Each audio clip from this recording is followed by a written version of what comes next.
MP study YouTube channel पर आपका स्वागत है। मैं दीपक कुमार। पीएनएसटी 2024 का एग्जामिनेशन का रिजल्ट आ चुका है। बहुत सारे स्टूडेंट को अच्छे मार्क्स की उम्मीद थी, लेकिन किसी कारणवश उनके जो नंबर है वो कट ऑफ से या उनके जो टोटल नंबर ऑफ सीट है उनकी कैटेगरी में उससे थोड़े से कम रह गए हैं। इस आधार पर अगर उनका पीएनएसटी 2024 में सिलेक्शन नहीं होता है तो ये मान करके चलिए कि आप जैसे कई स्टूडेंट की उम्मीद टूटेंगी। लेकिन साथ में एक और चीज़ है, अगर आपने एएनएम का एग्जामिनेशन दिया है तो एएनएम के एग्जामिनेशन में आप जानते हैं एएनएम के एग्जामिनेशन का जब रिजल्ट आएगा और एएनएम के एग्जामिनेशन का रिजल्ट आने के बाद जब उसकी काउंसलिंग होगी तब तक के पीएनएसटी का जो मामला है वो पूरी तरह से साफ हो जाएगा।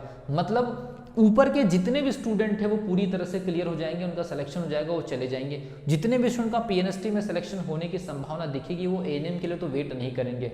लेकिन जिनके मार्क्स कम है पीएनएसटी में, जिनका सिलेक्शन होने की संभावना नहीं है, लेकिन आप लोगों ने अगर मान लीजिए एएनएम का एग्जामिनेशन दिया और उसमें थोड़े से ठीक ठाक स्कोर है तो ये याद रखिए ऐसे बहुत सारे स्टूडेंट होंगे जिनका पीएनएसटी में तो सिलेक्शन नहीं होगा लेकिन एएनएम में सिलेक्शन जो है वो बिल्कुल होने वाला है।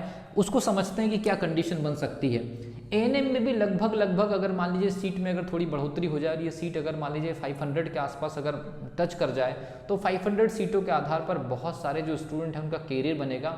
मान लीजिए कि आपके कोई फ्रेंड है जो पीएनएसटी में इस बार सेलेक्ट हो रहे हैं और आपका इस बार पीएनएसटी में सिलेक्शन नहीं हो रहा है, तो इसमें आपको ज़्यादा परेशान होने की ज़रूरत नहीं है, ज़्यादा पैनिक होने की ज़रूरत नहीं है, डिस्टर्ब होने की ज़रूरत नहीं है, या फ्रस्ट्रेशन में जाने की ज़रूरत नहीं है, डिप्रेशन में जाने की ज़रूरत नहीं है। एटलीस्ट आप अपने एएनएम एग्जामिनेशन का रिजल्ट का वेट करिए। इस बार पीएनएसटी के एग्जामिनेशन के रिजल्ट में नॉर्मलाइजेशन की वजह से काफ़ी चेंजेस आए हैं। 3-3, 4-4 नंबर, 5-5 नंबर का जो है डिफरेंस आया है अलग अलग स्टूडेंट के मार्कशीट के आधार पर मैं देख रहा हूँ। तो इस आधार पर वो बदलाव हो सकता है कि एएनएम के एग्जामिनेशन के रिजल्ट में भी आए। और क्योंकि इन मार्किंग के आधार पर, इन मार्किंग के ऊपर के जितने भी जो स्टूडेंट होंगे, चाहे ओबीसी के हो, चाहे एससी, एसटी, ईडब्ल्यूएस के जो कैंडिडेट हैं उनका तो सिलेक्शन हो चुका होगा। और आप लोगों को कुछ गोल्डन इन्फॉर्मेशन में देना चाहूँगा कि अगर आपका पीएनएसटी में सिलेक्शन नहीं हो रहा है और एएनएम में अगर मान लीजिए आपको सिलेक्शन लेने का अगर कंडीशन बन रहा है तो आप जरूर ज्वाइन करिए, क्योंकि एएनएम की कुछ कंडीशंस हैं। एएनएम में अगर मान लीजिए 500 सीट पर अगर मान लीजिए काउंसलिंग होती है तो और भी ज़्यादा स्टूडेंट्स को मौका मिलेगा। अब इसमें देखिए एएनएम सबसे पहली चीज़ तो ये आपके लिए 2 साल का कोर्स होता है। जैसे पीएनएसटी में आपको 4 साल का ट्रेनिंग कोर्स होता है, डिग्री कोर्स होता है बीएससी नर्सिंग का। एएनएम एक प्रकार से सर्टिफिकेट या डिप्लोमा कोर्स हो जाएगा, सॉरी डिप्लोमा नहीं, सर्टिफिकेट कोर्स, क्योंकि डिप्लोमा तो होता है जीएनएम का, ठीक है।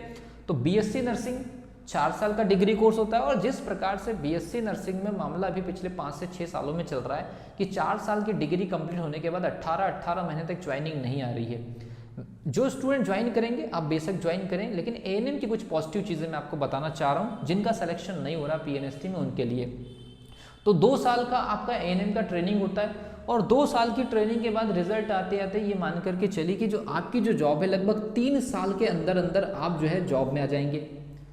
जो पीएनएसटी में सिलेक्शन लेंगे वो 4 साल तो ट्रेनिंग करेंगे और पिछले 6 साल का जो ट्रैक रिकॉर्ड है उसके आधार पर उनको 18 महीने, 15 महीने वेट कराया जा रहा है, 1.5 साल वेट कराया जा रहा है। इसका मतलब है कि जो पीएनएसटी ज्वाइन करेंगे उनको अपनी जॉब को प्राप्त करने के लिए लगभग 5 साल तो मिनिमम लगना ही है, ये मान करके चलिए।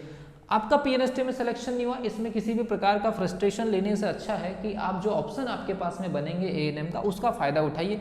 2 साल की आपकी ट्रेनिंग होती है, लगभग 6 महीने के अंदर आपका सर्टिफिकेट या जो भी डिप्लोमा आपको मिलेगा वो आ जाएगा। उसके बाद आपका रजिस्ट्रेशन हो जाएगा। रजिस्ट्रेशन के बाद एएनएम के थ्रू जो भर्ती प्रक्रिया होती है गवर्नमेंट सर्विस के लिए वो 3 साल के इस पूरी प्रोसीजर के अंदर हो जाएगा। मतलब 2 साल की आपकी ट्रेनिंग और उस पर्टिकुलर 1 साल का गैप अधिकतम, तो 3 साल के अंदर आप जॉब में आ जाएंगे। अब जब आप 3 साल के अंदर जॉब में आ जाएंगे तो आपका जो बेसिक जो सैलरी है वो 18,000 के आसपास आपको, या 18,000 या 20,000 के आसपास जो है एक सैलरी जो है आपको मिलने की संभावना रहती है। पीएनएसटी में इससे दुगना मान करके चलिए सैलरी स्ट्रक्चर को, लेकिन ये मामला लगभग 5 साल के आसपास जाएगा और ये मामला 3 साल के अंदर स्टार्ट हो जाएगा। तो आप देखिए आपके लिए क्या रिलेवेंट है, आपको सर्टिफिकेट कोर्स में एंट्री लेना है या डिग्री कोर्स में एंट्री लेना है। आपके पास अगर चॉइसेस नहीं है, यहाँ मौका बन रहा है तो यहाँ पर आप एंट्री ले लीजिए। तो एएनएम का 2 साल का कोर्स, 18 से 20,000 की सैलरी लगभग 3 साल के अंदर। पीएनएसटी में आपका सिलेक्शन हो रहा है तो 4 साल की आपकी ट्रेनिंग, 1 साल प्लस मतलब 5 साल के बाद आपका जो अगर सीधे डायरेक्ट रिक्वायरमेंट अगर कर लेते हैं गवर्नमेंट जॉब में तो लगभग इससे दुगनी सैलरी के आसपास ही आप मान करके चलिए। तो एक मैंने यहाँ पर आपको केवल एक अवेयरनेस के आधार पर ये वीडियो जारी किया है कि अगर पीएनएसटी में नंबर कम है तो एएनएम अगर एग्जामिनेशन आपने दिया उसमें ठीक ठाक नंबर है तो आपको पैनिक होने की जरूरत नहीं है। इस एग्जामिनेशन के रिजल्ट का वेट करिए, इस एग्जामिनेशन के रिजल्ट में आप अपनी रैंक को चेक करिए, जैसी इन्फॉर्मेशन आएगी मैं भी अपडेट करूँगा अपनी तरफ से। साथ में बहुत सारे जो टीचर्स हो सकते हैं या कोचिंग वाले हो सकते हैं कि आपको ये गाइडलाइन देने की कोशिश करें कि आपका पीएनएसटी में इस साल सिलेक्शन नहीं होगा, आप सीधे कोचिंग ज्वाइन कर लीजिए, हमारी फलानी बैच स्टार्ट होने वाली है 2025 के लिए। लेकिन मैं आपको बता दूं अभी आप एएनएम के एग्जामिनेशन का वेट करिए, नॉर्मलाइजेशन में काफ़ी ज़्यादा परिवर्तन हुआ है, उस परिवर्तन के आधार पर अगर एएनएम में ऑप्शन बनता है तो इसमें आप बिल्कुल ज्वाइन कर सकते हैं। मिलता हूँ अगली वीडियो में, तब तक के लिए wish you all the best.